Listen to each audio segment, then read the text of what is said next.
And we were eating our lunch, and all of a sudden, I said, we didn't see the chapel, and I'd like to go to the chapel.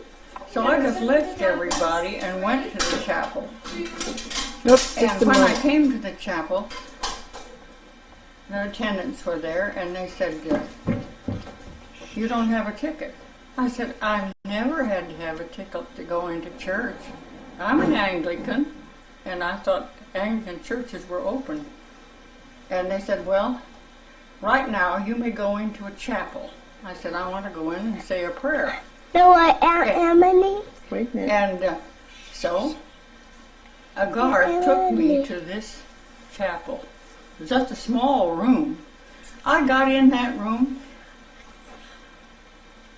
and I could hear crying. I had never heard it was. I wondered, what in the world is wrong? Am I losing my mind? I can hear crying. And as I was kneeling, I looked down, and I was kneeling on a little square about so, and on the four corners of the square was a Russell lion. And I was kneeling on a patch, had two children who had been aged 4 and 6, who had died. They were Russell children. And they were buried there in the chapel. And I looked at I had a ring on my finger. I had my husband's crest ring on my finger. And I got up, and the guard was standing outside, and I was crying.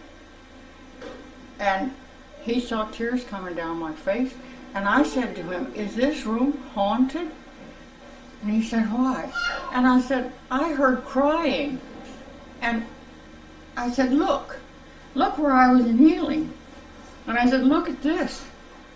We're the same family. My goodness. He looked peculiar too. Yeah. And when we went out, actually, I guess they did consider that that room was haunted. Ooh. Or at least it was for me. Yeah.